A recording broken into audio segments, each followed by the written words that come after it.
Hello everyone, welcome to Chanakya academy Patna. Topic of the day session. आज के इस session में हम बात करेंगे रिसेंटली कैबिनेट के द्वारा एक बहुत ही इम्पॉर्टेंट स्कीम को अप्रूव किया गया है एंड दैट स्कीम इज उन्नति स्कीम। क्या है ये स्कीम, क्या इसका आउटले है, इन तमाम बातों पे आज के इस सेशन में हम डिस्कशन करेंगे। So let's begin the session about उन्नति स्कीम।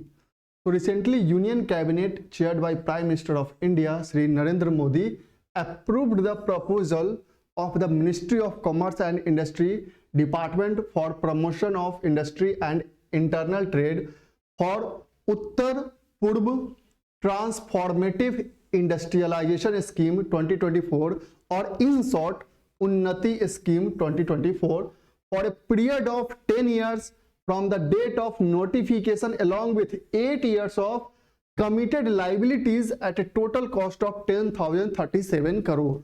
तो बेसिकली यूनियन कैबिनेट ने जो कि चेयर किया गया था by the prime minister of India, उन्होंने एक स्कीम को अप्रूव्ड किया है एंड दैट स्कीम इज उन्नति स्कीम 2024, जिसका जो फाइनेंशियल आउटले है वह 10,037 करोड़ का है। इस उन्नति स्कीम का जो हम बात करें दैट इज उत्तर पूर्व ट्रांसफॉर्मेटिव इंडस्ट्रियलाइजेशन स्कीम। कि जो नॉर्थ ईस्टर्न स्टेट्स है उनमें इंडस्ट्रियलाइजेशन, मैन्युफैक्चरिंग सेक्टर और साथ ही साथ एम्प्लॉयमेंट जनरेशन करने के लिए इस स्कीम को लाया गया है।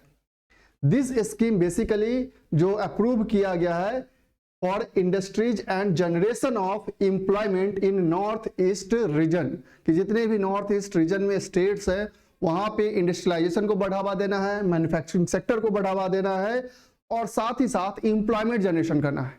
क्योंकि नॉर्थ ईस्टर्न जो स्टेट्स है या रीजन है वो इंडिया के लिए एक अलग ही अपना इंपॉर्टेंस रखते हैं और इस रीजन को हमेशा से ऐसा फील होता है कि वो डिटैच्ड है मेन पार्ट ऑफ इंडिया से।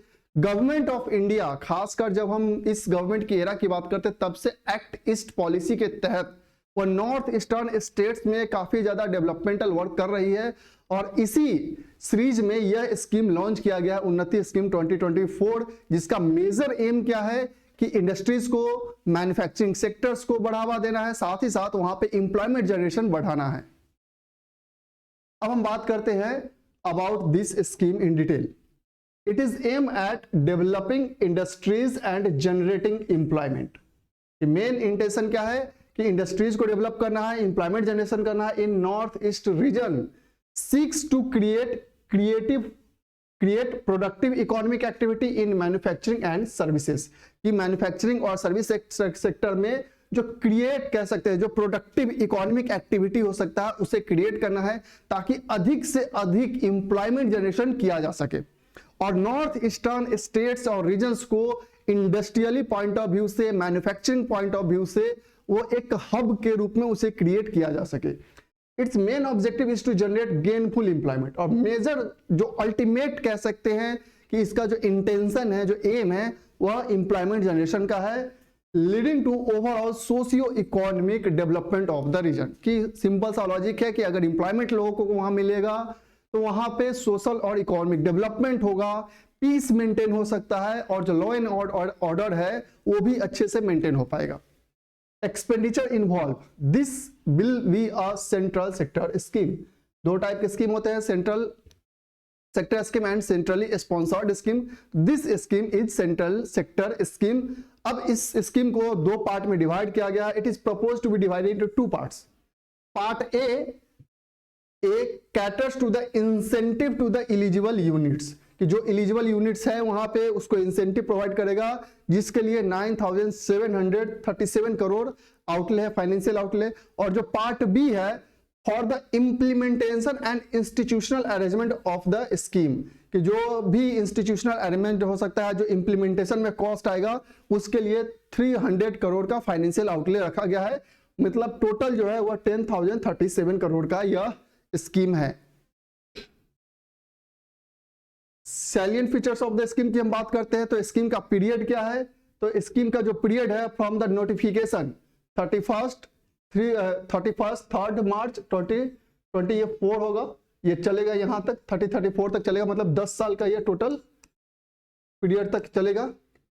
along with 8 years of committed liabilities। Next, commencement of production और operation, all the eligible industrial units to commence their production और operation within 4 years from the grant of registration, कि जैसे उनको registration मिलता है, grant मिलता है, तो उन्हें विद इन 4 years अपना जो ऑपरेशन है, जो प्रोडक्शन है, वो स्टार्ट करना होगा। Districts are categorized in 2 zones, zone A industrially advance districts and zone B industrially backward districts, और इसी के बेसिस पे जो इंप्लीमेंटेशन है, प्लान्स है, वो डेवलप किए जाएंगे। Air marking of funds, 60% of outlay for part A, कि जो कि इंडस्ट्रियली एडवांस डिस्ट्रिक्ट्स है उनके लिए 60% जो भी फंड है उसका total 60%, and has been earmarked to 8 north eastern states and 40% on the first in first out basis, कि जो सबसे पहले जहां पे होगा प्लान डेवलप होगा, रजिस्ट्रेशन होगा, वहां पे 40%। तो ये बेसिकली एलोकेशन है टोटल फंड का। All the new industrial units and expanding units would be eligible for the respective incentives, और जितने भी न्यू इंडस्ट्रियल यूनिट्स है या जो अपने यूनिट्स को एक्सपेंड करना चाहते हैं उन सबको इस स्कीम के साथ इंसेंटिव्स मिलेगा।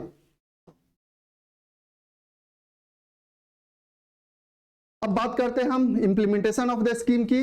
This will be overseen by the department for promotion of industry and internal trade, DPIIT, under the ministry of commerce and industry. ये ओवरऑल स्कीम के इंप्लीमेंटेशन को देखेंगे। Committee at the national level and state level including the steering committee and state level committee will monitor implementation, ensure transparency and recommend registration and incentive claims। तो basically यह implementation का procedure है कि overall जो implementation होगा वह overseen किया जाएगा by the DPIIT under the ministry of commerce and industry, और उसके बाद नेशनल लेवल पे, स्टेट लेवल पे भी स्टीयरिंग कमिटी होंगी जो इसको टोटली मॉनिटर करेगी।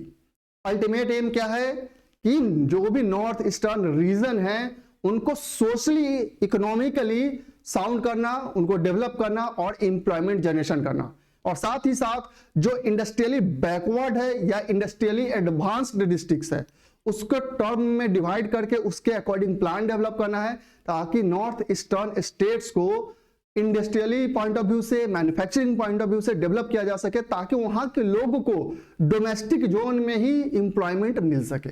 सो यह अल्टीमेट एम है उन्नति स्कीम का, जो कि रिसेंटली गवर्नमेंट ऑफ इंडिया के द्वारा लॉन्च किया गया है। आई होप आपको ये समझ में आया होगा। So that's all for today, thank you.